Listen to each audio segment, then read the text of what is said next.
नमस्कार, शिक्षालय में आप सभी का बेहद स्वागत है। मेरा नाम है Renu Yadav. Structure of atom में आज हम ये पढ़ने वाले हैं कि क्लोरीन की इलेक्ट्रोवैलेंसी क्या है। यहाँ पर थोड़ा सा ध्यान दीजिए कि क्लोरीन वही एटम है जिसने कोवैलेंसी भी दिखाई थी और क्लोरीन इलेक्ट्रोवैलेंसी भी दिखाता है। तो ये बहुत इंटरेस्टिंग है। बच्चे क्लोरीन के केस में बहुत कंफ्यूज हो जाते हैं कि कोवैलेंसी लिखें या इलेक्ट्रोवैलेंसी लिखें, कोवैलेंसी कितनी है, इलेक्ट्रोवैलेंसी कितनी है, वो सब याद रहेगा। आइए जानते हैं। देखिए, क्लोरीन जिसको हम सिंबलाइज करते हैं Cl से, एटॉमिक नंबर है 17। तो जब कभी भी आपको इलेक्ट्रोवैलेंसी निकालनी हो या कोवैलेंसी निकालनी हो, distribution of electrons in the different shells करना बहुत जरूरी है। यानी अलग अलग शेल्स लिखिए और उन शेल्स में कितने इलेक्ट्रॉन्स आप दे सकते हैं वो दे दीजिए। के शेल की मैक्सिमम कैपेसिटी 2 है, दे दिए। एल शेल में 8 ही इलेक्ट्रॉन आ सकते हैं और एम शेल में बाकी बचे इलेक्ट्रॉन तो 2 और 8 10, यानी एम शेल में सिर्फ 7 इलेक्ट्रॉन आएंगे। एम शेल कौन है? आउटर मोस्ट शेल है। प्रोटॉन, क्योंकि एटॉमिक नंबर 17 है तो प्रोटॉन भी 17 है। ये ऐसे आपको याद रह जाए इसलिए बता रही हूँ। ये जो एम शेल है, इस एम शेल में 7 इलेक्ट्रॉन है।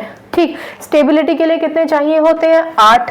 रूल क्या है? 8 का आधा 4 हो तो शेयर कर सकता है, 4 से कम होते 1 2 3 तो दे देता किसी को इलेक्ट्रॉन। लेकिन भैया यहाँ तो 4 से ज्यादा है और वो भी 5 या 6 नहीं, 7 इलेक्ट्रॉन है, तो डेफिनेटली 1 इलेक्ट्रॉन किसी से ले लेगा क्लोरीन अपने आप को स्टेबल करने के लिए।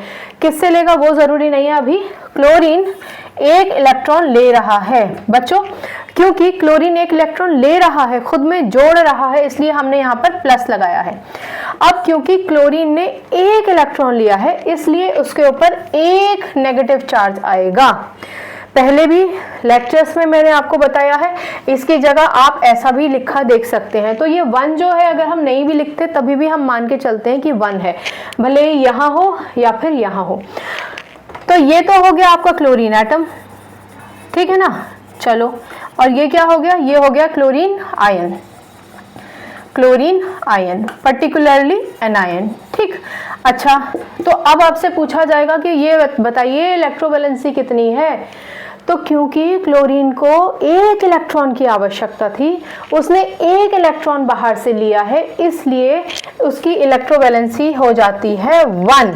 ठीक है, लेकिन याद रखिए कि क्योंकि क्लोरीन ने 1 इलेक्ट्रॉन लिया है, उधार में आ गया है अब वो, ठीक है ना, इसलिए इसको आप नेगेटिव इलेक्ट्रोवैलेंसी, आप इसको नेगेटिव इलेक्ट्रोवैलेंसी कह सकते हैं, या फिर आप इस 1 के साथ माइनस लगा सकते हैं।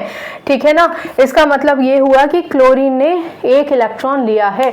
इलेक्ट्रोवैलेंसी 2 तरीके की होती है, positive electrovalency, negative electrovalency. Positive electrovalency वो एलिमेंट दिखाते हैं जो अपने इलेक्ट्रॉन्स दे देते हैं, जैसे sodium, magnesium, aluminium. Negative electrovalency वो इलेक्ट्रॉन्स, एलिमेंट्स, एटम्स दिखाते हैं जो इलेक्ट्रॉन लेते हैं। Is that clear?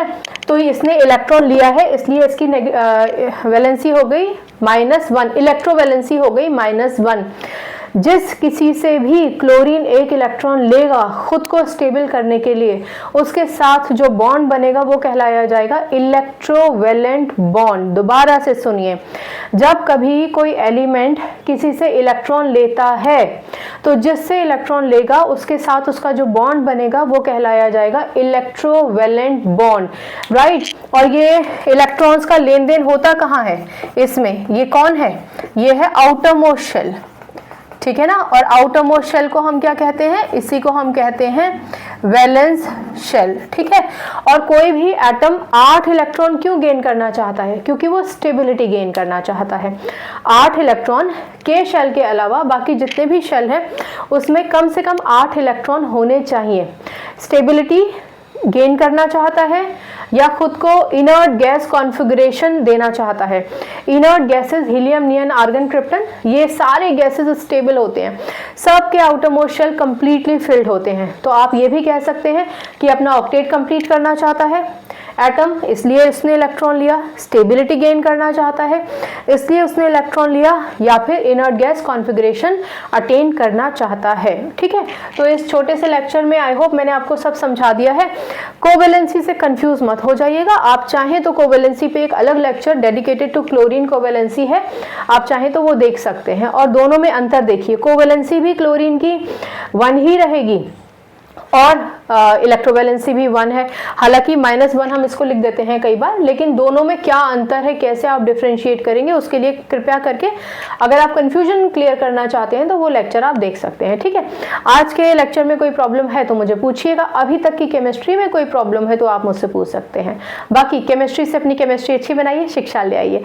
अगली बार मिलने तक अपना ख्याल रखिए, खुश रहिए, नमस्कार।